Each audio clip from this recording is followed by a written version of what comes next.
যাদের রাতে ঘুমাতে সমস্যা হয় তারা দিনের বেলা ঘুমটা পরিহার করবেন। দিনের বেলাটা আপনারা নিজেদের দৈনন্দিন কাজগুলো করবেন। দিনের বেলায় সন্ধ্যার মধ্যে চা কফি খাওয়া শেষ করবেন। সন্ধ্যার পরে কোনো চা কফি বা ক্যাফেইন জাতীয় খাবার খাবেন না। সন্ধ্যার পরে কোনো হেভি এক্সারসাইজ করবেন না। ঘুম কমে যাওয়া খুবই কমন একটা সমস্যা আমাদের কাছে আমরা পাচ্ছি। এটা যখন ক্রনিক্যালি অনেকদিন ধরে হতে থাকে এবং সপ্তাহের বেশিরভাগ দিন হতে থাকে, অনেক মাস ধরে হয়, তখন সেটাকে আমরা ইনসমনিয়া ডিসঅর্ডার বলবো।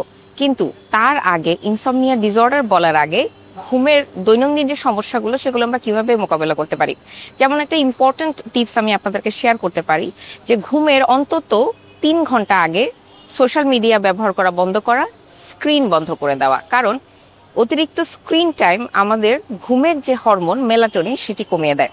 কাজেই আমরা যদি ঘুমের 3 ঘন্টা আগে ডিজিটাল যে কোনো স্ক্রিন বা প্ল্যাটফর্ম যদি বন্ধ না করি, তাহলে অটোমেটিক্যালি আমাদের ঘুমের হরমোন মেলাটোনিনটা কমে যেতে পারে এবং আমাদের ঘুমের সমস্যা হতে পারে। আরেকটি ইম্পর্টেন্ট টিপস আমি আপনাদেরকে দিতে পারি, যাদের রাতে ঘুমাতে সমস্যা হয় তারা দিনের বেলা ঘুমটা পরিহার করবেন। দিনের বেলাটা আপনারা নিজেদের দৈনন্দিন কাজগুলো করবেন। দিনের বেলায় সন্ধ্যার মধ্যে চা কফি খাওয়া শেষ করবেন। সন্ধ্যার পরে কোনো চা কফি বা ক্যাফেইন জাতীয় খাবার খাবেন না। সন্ধ্যার পরে কোনো হেভি এক্সারসাইজ করবেন না।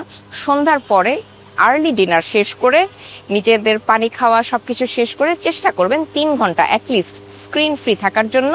এবং যেই বিছানা বা যেই ঘরে আপনি ঘুমাতে যাবেন সেই বিছানাটি হতে হবে আপনার জন্য আরামদায়ক, শীতল এবং কোলাহল মুক্ত, এবং যেটাকে আমরা বলি ডিস্টারবেন্স ফ্রি।